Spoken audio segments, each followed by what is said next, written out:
إن مع العسر يسرا فإذا فرغت فانصب وإلى ربك فارغب.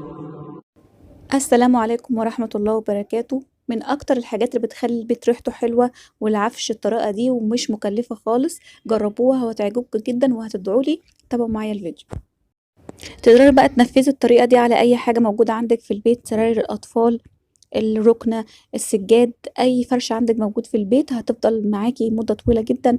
الريحة موجودة وكمان بتدي نظافة مفيش بعد كده. هنجيب معانا بقى، انا بجيب العلبة اللي هي بتاعة الملح دي عشان انا بعملها على طول. فبجيب العلبة بتاعة الملح بعد ما بيخلص دي وبستعملها.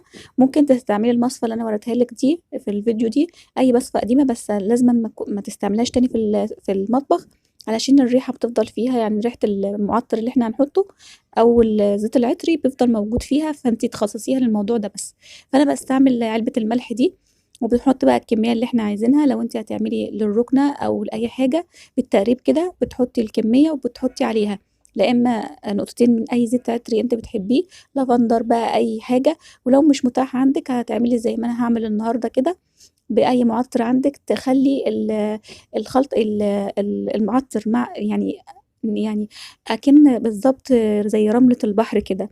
يعني مش هنملى الموضوع خالص، يعني عشان يعني مش خلطة، بس الريحة بس تبقى كده في البيكربونات، فانت تحطي بس ايه كمية كده ويبقى معاكي زي رملة البحر. وبرُجّه كده بالشكل ده. ولو موجود زيت عطري بيبقى أحلى وأحلى، بس الزيت العطري خلصان من عندي فهاعمله بالمعطر زي ما أنتم شايفين. طبعًا المعطر أي معطر موجود عندِك في البيت، اللي أنتِ يعني أرخص حاجة بس الريحة تكون أنتِ بتحبيها. كده الشكل زي ما أنتم شايفين هو عامل زي رملة البحر بالضبط كده. بالشكل ده. هاقفل بقى العلبة وبعد كده هارُشّه بقى على المكان اللي أنا عايزة أعمله. أنا هاعمل النهارده الرُكنة. الريحة بتفضل معانا بقى يعني مدة طويلة جدًا، وكمان آمم الرُكنة بتنضف معانا من أي بُقعة ومن أي حاجة موجودة فيها. هارُش كده البيكربونات والمعطر اللي أنا حطيته، وهاسيبه نُص ساعة على الرُكنة أو أي مكان أنتِ هتحطيه فيه تسيبيه نُص ساعة. نسيبيه نُص ساعة كده وبعد كده تبقى يعني تعملي أي حاجة وبعد كده ترجعي ليه، بس مش أقل من نُص ساعة، ممكن أكتر من نُص ساعة بس مش أقل من نُص ساعة، على ما يتشرّب المكان كده ولو في أي بُقع أو في أي ريحة موجودة، ريحة رطوبة مثلًا في السجاد، ريحة أي حاجة، بتخلّي لِك الريحة في منتهى الجمال.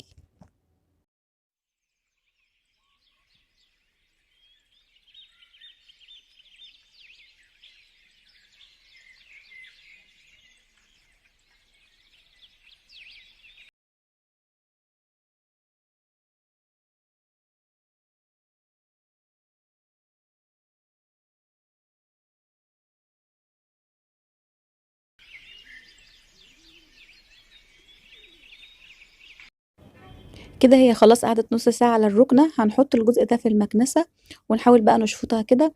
هتلاقي بقى كل حاجة طلعت، لو أنتم كنتم شُفتوا البَف ده لإن إحنا بنستعمله كتير جدًا وعندي أطفال وكده، كان بيبقى في بُقع وبصمات إيدين وكده، زي ما أنتم شايفين أول ما بنسحب كده بتبقى نضيفة، فمنها كمان ريحة ومنها تنضيف.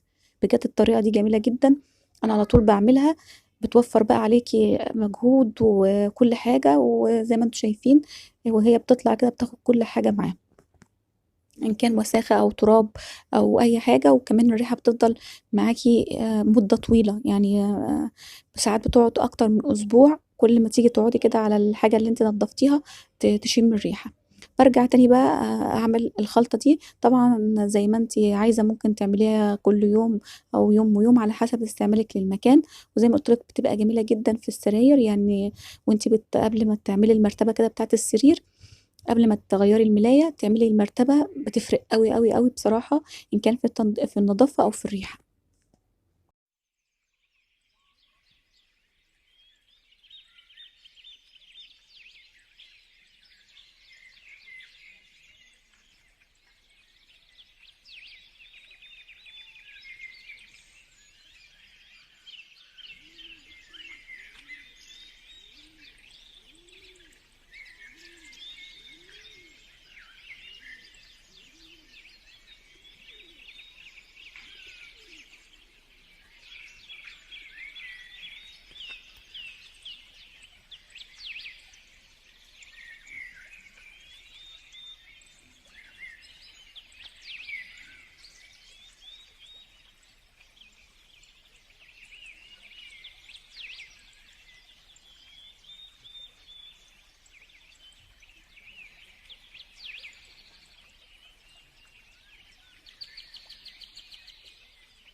وشفطت كمان السجاد بتدي ريحة جميلة قوي للسجاد، وكمان في اي وقت كده بتحسي اللي انت حتى لو طلعتيه بقى في البلكونة كده في الشمس بتحسي الريحة بتاعته جميلة قوي، احسن ما كمان ما تكوني غسلتيه. فبرضو الطريقة دي جميلة قوي قوي للسجاد، حاولي تجربيها كده. وهي كمان مش مكلفة ولا اي حاجة، فجربيها بجد هتدعيلي.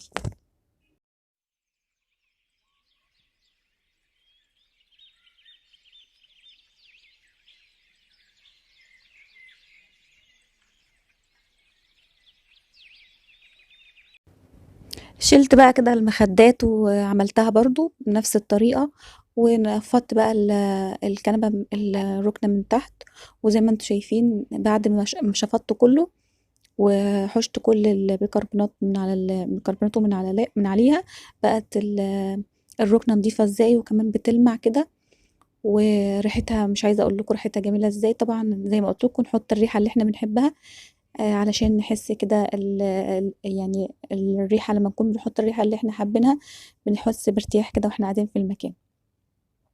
كده أنا خلاص خلّصت كُلّه ونفّضت من تحت كده، وهارُص تاني كده الرُكنة، أهم حاجة اللي إحنا نعمل كل الأماكن، يعني المخدات برضه الرُكنة الجناب بتاعة الرُكنة، والإيدين كده اللي إحنا بنحط عليها إيدينا زي ما أنتم شايفين. الرُكنة رجعت شكلها جميل أوي زي ما أنتم شايفين كده، وما فيش أي بُقع فيها خالص، فزي ما قُلت لكم هي نضافة وريحة.